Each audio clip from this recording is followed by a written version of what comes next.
How do you know if someone in your life might have narcissistic traits? What are the red flags that separate everyday healthy narcissism, if we can call it that, from something more entrenched? Is your partner just moody or controlling at times, or is there a deeper pattern at play? Another common question I hear is, could your friend's constant need for reassurance or the way they play the victim be more than just personality quirks? Hello everyone, welcome to the Narcissism Decoder. I'm your host, Dr. Anthony Mazzella. These are the questions that get asked again and again, and they're important because before you can navigate a relationship, you need to recognize the narcissistic patterns. If you don't see them, you'll keep questioning yourself, doubting your perceptions, giving up your autonomy, and relinquishing your power without even realizing it. So in today's episode, part 1, we're going to explore how to spot narcissistic traits in a loved one. We'll look at the obvious signs and the subtle ones, distinguish between overt and covert narcissism, and discuss the psychological defenses driving these behaviors. Along the way, I'll share prototypical clinical examples to help bring these ideas to life.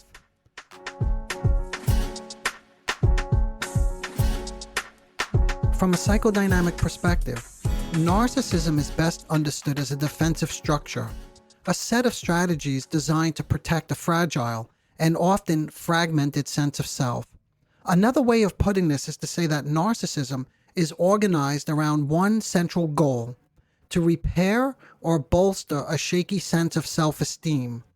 No matter the type or cluster of narcissism, overt, covert, or somewhere in between, the driving aim is always the same: to secure, and I quote, narcissistic supplies.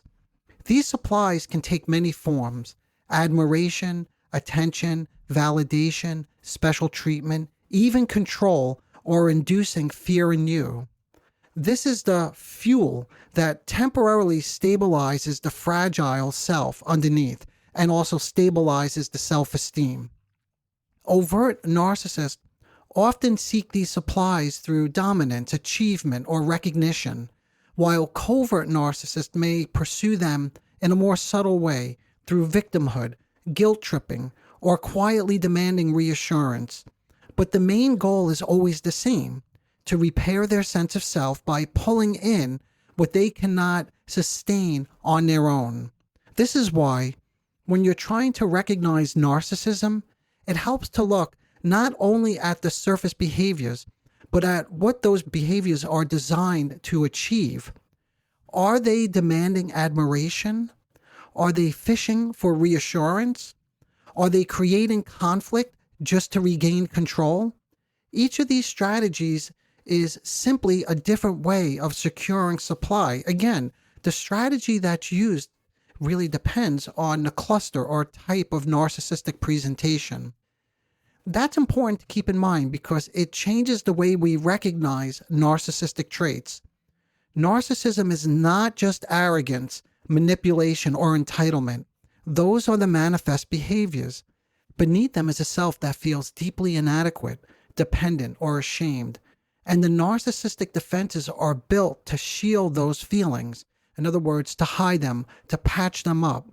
So when you're trying to recognize narcissistic traits, you're looking at how a person protects themselves, how they defend against vulnerability. That's why so many narcissistic behaviors, even though they look different on the outside, share a common purpose: to regulate a fragile self through control, attention, admiration, validation, or power.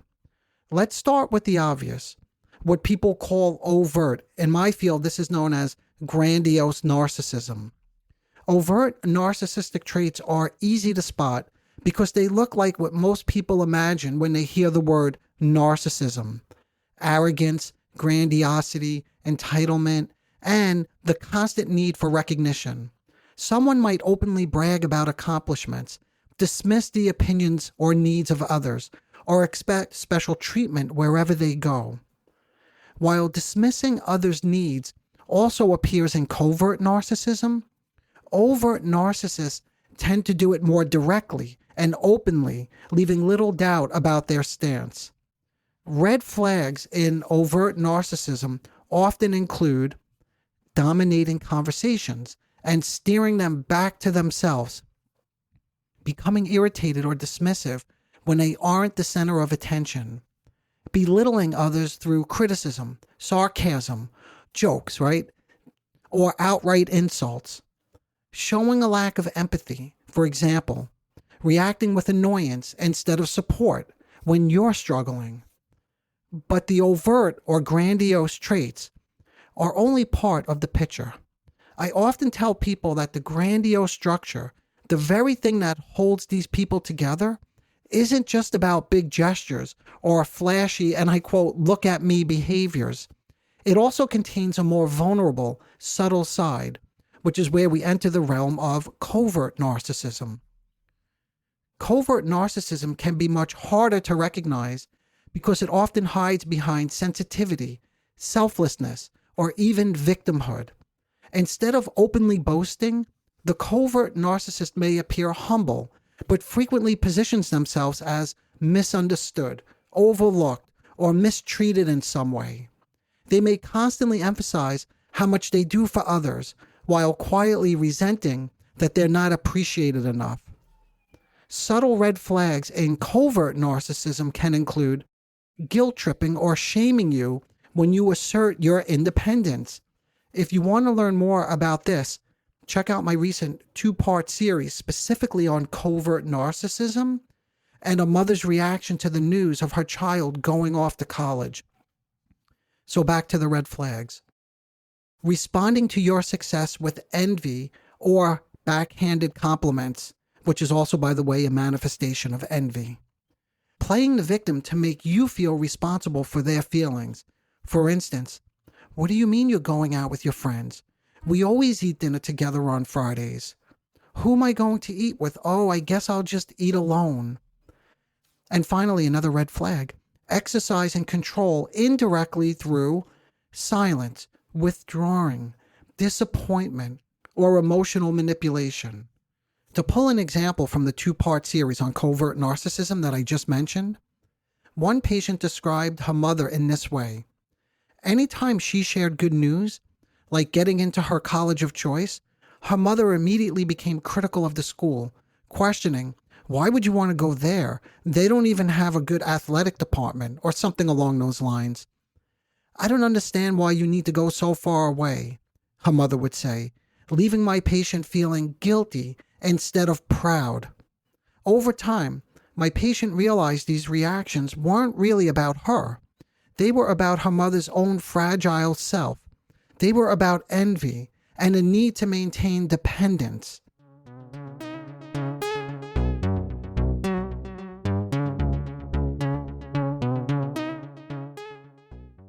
From the psychodynamic perspective, these patterns make sense when we look at the defenses underneath. The grandiosity, whether overt or covert, protects against deep feelings of, we don't really know what, because that's the whole point. But typically what we see is inadequacy or shame or hopelessness, a feeling of helplessness. The criticism, control, and victimhood stance are defenses keeping unbearable feelings, whatever they may be, that's to be discovered, but the goal is to keep them out of awareness, split off and out of awareness. This is also where understanding narcissistic supply becomes crucial. At the core of all these defenses is the need for what is known as narcissistic supply. Narcissistic supply is essentially the attention, admiration, validation, or control that a narcissistic individual relies on to stabilize their fragile self. It's not a trivial desire, it's a psychological necessity for them. Without this supply, their underlying feelings of shame, emptiness, or inadequacy can begin to surface and feel overwhelming, even destabilizing because of their underlying fragmented sense of self. Okay, so we've touched on a few ways that overt and covert narcissistic individuals might go about getting their supplies. The grandiose or overt narcissist seeks it through dominance, boasting, or public recognition. Ways that ensure everyone sees their, and I quote, superior self. Covert narcissists often go about it in more subtle ways, right? They may elicit sympathy by playing the victim, manipulate guilt, or become passive-aggressive to get a reaction out of you. Because even your frustration, attention, or attempts to soothe them can serve as their narcissistic supply. Now, if that part seems a little confusing, I'll go into it in far more detail in part 2 when we explore how to manage and navigate narcissistic relations. The more malignant type of narcissist may generate supply through conflict, manipulation, domination, attack, control, and even revenge and violence. In these cases, it's not only about drawing attention by provoking emotional reactions. The domination itself becomes the supply, the ability to unsettle, to control, and to keep others off balance is what temporarily boosts their fragile sense of power and self-esteem. So you see, all of those ways are actually giving them the supply. Recognizing these patterns is key because it helps you see that much of what may feel personal is, in reality, their attempt to secure supply.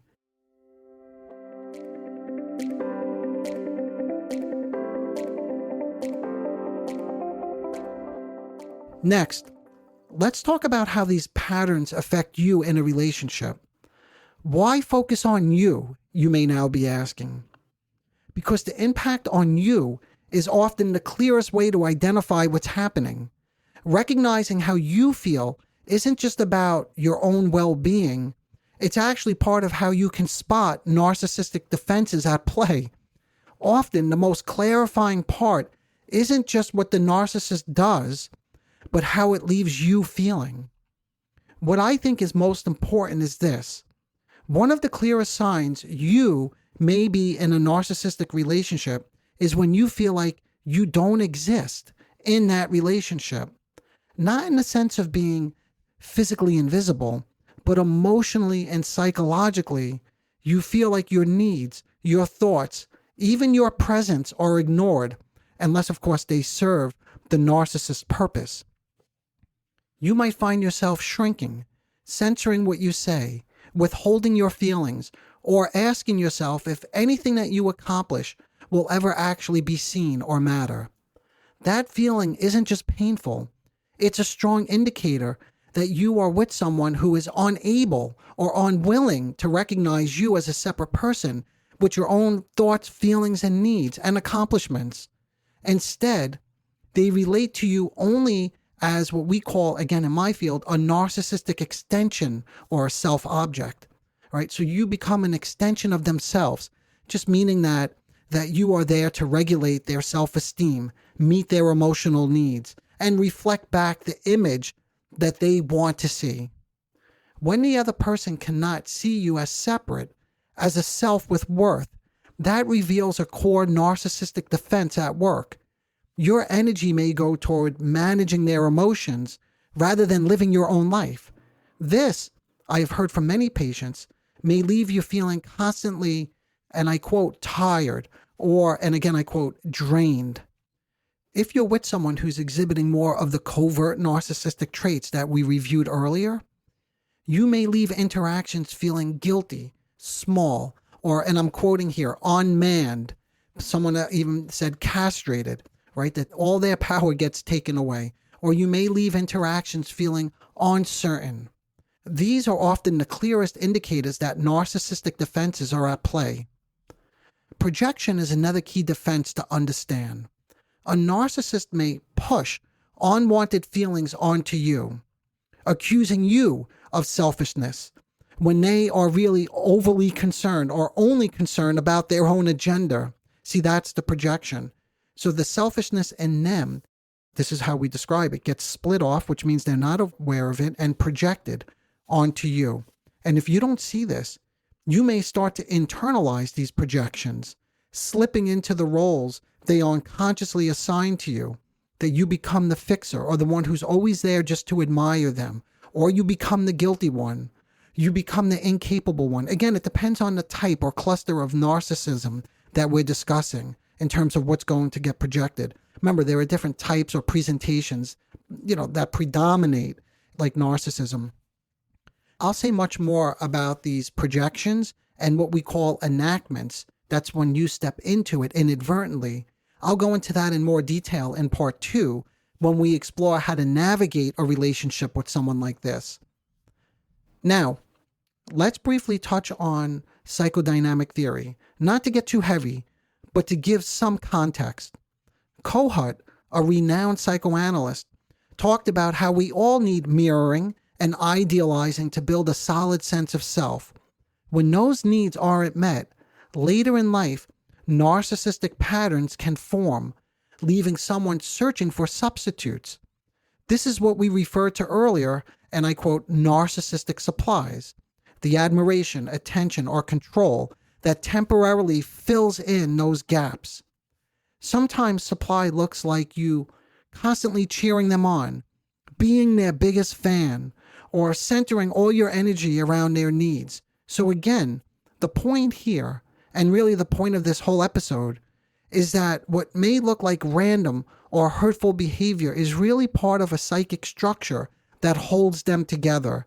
And this entire structure is designed around finding ways to promote and protect a fragile self, right? That's what I should say, to protect a fragile self while chasing narcissistic supply. And again, here I'll refer you back. I did a 4-part series on healing narcissism, and I went into detail there of what happens when this whole structure begins to collapse in therapy. Okay, so recognizing these patterns are some of the clearest ways to identify narcissistic traits in someone you love.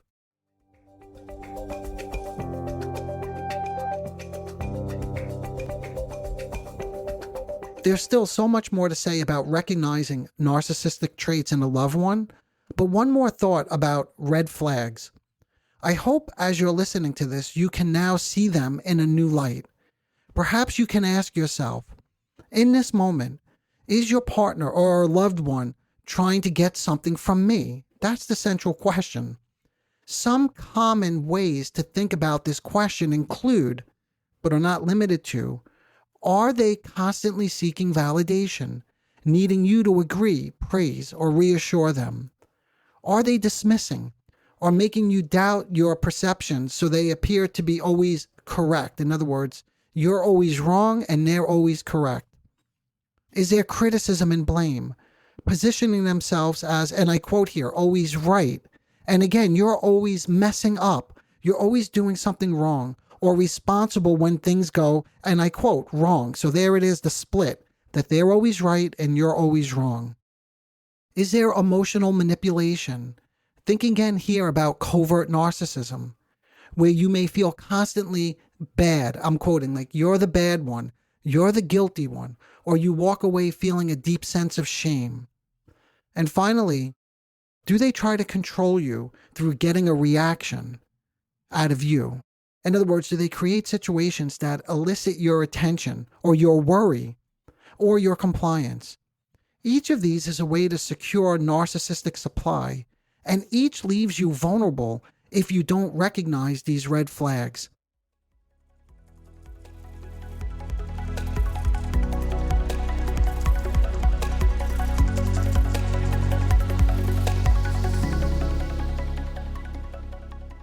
So, how do you recognize narcissistic traits in a loved one?